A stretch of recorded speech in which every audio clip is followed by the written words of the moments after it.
Hye Definitions. What is necessary is to rectify names. Confucius, Analects, 13.3. Prelude. To this nation, which lives without care or cause, I wish to one day reform by laying down laws. But that day is not and cannot be today, because much must be done first to clear the way. For example, we need names that are fitting and proper, which is a task best suited for a philosopher. But because we're a profoundly unphilosophical race, you'll have to settle for this poem in its place. Of Armenian types, there are thought to be 3: Parska Hye, Western Armenian, and Hyastansi. But only the first is a term that is right on, since indeed these are Armenians from Iran, having been taken captive and imported en masse some 400 years ago by Shah Abbas. The other 2 are misnomers to say the least, as is dividing the 3 into West and East. Western Armenian. So let us begin, and first attempt to discern the right name for Armenians called Western. Contrary to the lies Vovayi vomits without tact, Western Armenia is a historical fact. Unlike Western Azerbaijan, a double fabrication, a made-up region of a made-up nation. However, for an unbroken 9-century run, Turkic tribes had Armenia's west overrun. That's the U.S.'s entire existence times 3, plus one long-lived turtle at the bottom of the sea. Thus a millennium under the rule of the Turk was unfortunately neither quick nor a quirk. And so, while the orientation is indeed west, this leaves the relevant influence unexpressed. It takes Turkey's own ostrich skills to deny that the only fitting name here is Turka Hye. This was the term they themselves employed, but after 1915, understandably, began to avoid. Nonetheless, in both last names and dialect, the correlation could not be more direct. Topol, Churkin, Karagoz, Dilsiz, Boyaji. What else would one with such a surname be? And the dialect's redundant double consonants are not the result of Mesrop's incompetence, for he did not make multiple duplicate sounds with which Western Armenian somehow abounds. He didn't make 2 identical P's, K's, and T's when creating Armenian's original A, B, G's. Thus the dialect whose loss they work to prevent is really just Armenian with an Altai accent. By all means, work to preserve it all you wish, so long as you know it's Armeno-Turkish. While wisely they don't use Turkish anymore. In conversation, one still hears many a gore, and so one must be an ostrich or turkey to deny that the right name here is indeed Turka Hye. Being Turka Hye not only affected how they speak, but also their manners, which are mild and meek. For long accustomed to being second-class citizens, they are overawed by authority like good Ottomans, or as they were dishonorably known, the loyal millet, a degrading title that could only please a lowly helot. Even in the face of brutal, barbaric hostility, they shocked even their butchers with their docility. The following remark from 1241 is apropos, regarding Western Armenians, by Marco Polo. He says they were once warlike and full of spunk, but were now known for cowardice and being drunk. In fact, Baronian, the chronicler of Turka Hye vice, frequently harps on heavy drinking and cowardice. Thus they are indeed law-abiding. Yes, it's true, but from fear of punishment rather than virtue. Hyastansi. Moving from west to east, on the other hand, are the Hyes born and bred in the motherland. Thus, Hyastansi, or a Hye in his natural habitat, requiring no further qualification or caveat. Unlike French Armenian or Armenian American, Hyastansis are Hye with no need for a hyphen. Because on Armenian soil Hye Definitions subsist, they must be of Armenians, the Armenianist, where high identity and language are a fixture, and uncompounded, admits of no admixture. At least that's what the nomenclature implies, contradicting the very evidence of our eyes, for it requires neither debate nor discussion that these Hyes should be referred to as Russian. Again, they called themselves the name Russahai, already in the time of the first Tsar Nikolai, who acquired eastern Armenia in 1828 and laid the foundation of the modern Armenian state. Thus began Russification, and Russify they did, bringing forth a hyphenated Armeno-Russian hybrid. Despite church restrictions and some hurtful words, Russahais weren't being chased around by Kurds, unlike their countrymen on the Ottoman side, who lived in fear of massacre and genocide.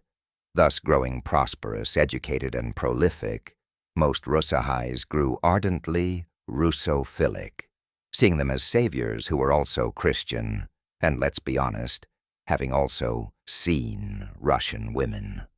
Soon, Armenians constituted a wealthy bourgeoisie in Russian-controlled cities like Baku and Tbilisi.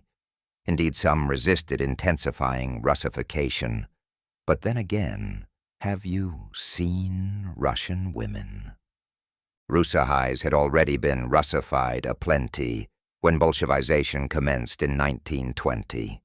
The obnoxious Polozhenie of Orthodox Tsars was now replaced with Marxist terrorist commissars who didn't seek to control the church like the Tsars might, but rather to blow up churches with dynamite. What followed was 70 years of radical foreign tyranny, beginning with the deformation of the orthography. Disregard what any Russahai says. Their language is the result of the Russian likbez, or the likvidatsiya bezgramotnosti, the Bolshevik push to liquidate illiteracy, a Soviet-wide effort to teach one and all to read, all the better to misinform, mesmerize, and mislead. The Medici also spread literacy in the Florentine ranks, because they needed literate slaves to work in their banks. The Bolsheviks were just lovers of literature. Da? Niet. They wanted readers of their bullshit, pravda. Yes, the orthography is unorthodox and broken, but so is the diction of the dialect spoken, a pastiche, a potpourri, a Protean parole, best described as a Russian-Armenian Creole, a super-Slavic, trans-Caucasian phantasmagoria, perpetually in the process of evolutia. Russahais believe for a language to develop and grow, it must forever run into debt and constantly borrow. But this approach is far from the only option. It's neither French nor Japanese, but is itself Russian. The Rus, a recent nation with no ancient pedigree, borrowed everything from France and Germany, viewing it as the fastest means to modernize, a view later adopted by Russophilic Russahais, who saw Russia as a gateway to Europe in turn, preferring Western and Christian to Islamic and Eastern. The Third Rome. That's what Russia sees itself as, after the fall of Rome's Western and Eastern halves. But what might be appropriate for Rome, Part 3, is absurd for the nation that vied with Pompey. But advocates of impure language will object hereupon, but even classical Armenian borrowed from Iran. Yes, the Iranians are our biggest creditors by far, whose vocabulary appears frequently in our Gurabar. But how do Parthian loanwords from long ago necessitate borrowing again and again from Moscow? You borrow to have, and once you have, don't borrow more. Borrowing doesn't make you rich, it leaves you poor. Thus, from 1828 to 1991, there was a second great deluge, from which even Ararat's Peak could offer no refuge. But even after the iron shower curtain came down, in Russian words, the language continued to drown. For example, the country's top Russophobic politician speaks, breathes, and acts like a Soviet Russian. All three of his names, first, middle, and last, are as Russian as borscht from an oblast.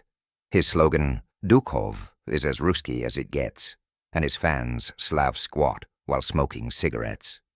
Replace Ruski words with English Rosetta Stone, fine. But the influence isn't merely loan words alone.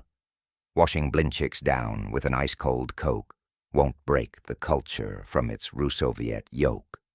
Half a generation of blue jeans and rock and roll isn't enough to scrub the Soviet from your soul. They are the East Germans and North Koreans, two other Hyes South Koreans and West Germans. That is, those whose character has the telltale marks of having been dehumanized by Karl Marx. For these, God was a holy lie men had to invent, and all laws were mere obstacles to circumvent.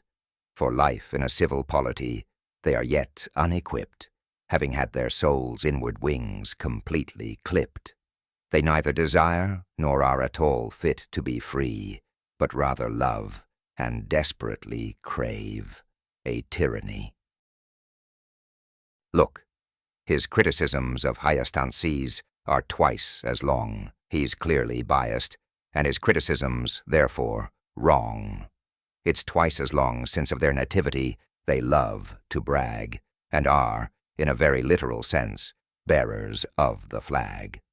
To their Erebuni autochthony they frequently appeal, and live in the Armenia that is supposedly real. Yet everyone with a modicum of honesty will confess they are an internal diaspora, but a diaspora no less. Parska Hye. So much for Armenia's Turkish and Russian versions, leaving only those Armenians influenced by Persians, that is, Parska Hyes, or Hyes, who lived among Parsis, known today as Farsi, since Arabs couldn't pronounce P's. For sure these too have absorbed the culture there, by drinking its water and breathing its air. For example, Greek legends about Amazonian warrior women are believed to be based on ladies from this region, and Persian women, even today, under the penalties of Arabia, still retain some of the fierceness of a Penthesilea. Accordingly, Parska Hye women are bold and forward, submitting to men neither in deed nor in word, though they're from the land of the Barbarian, like Spartan women, are capable of governing men. With this fact, Parska Hye men are quite comfortable, for they're an easygoing bunch and rather governable. Yes, they have absorbed the culture to a large degree, but have preserved the language and its orthography, to the point that Parska Hyes, they and only they, can claim to speak and write in the right way. They escaped Russification and Turkification too, and deprived of old Julfa, they made Julfa anew. Sure, they had a global trade network of silk, I guess, but already in 1636 had a significant printing press. Thus in heart and spirit they stayed truly Mesropian, and are the model Hye community, in my opinion. Unlike the others, they've suffered no great cultural breach, besides eating gourmet sabzi and sing-song speech. Epilogue. All that being said, I confess that I am not aware if there's a single Armenian anywhere. If it will be found one day, it will no doubt be, in a code of laws and at long last, a philosophy. For what in God's name do we even mean by Hye? Even this name is necessary to rectify.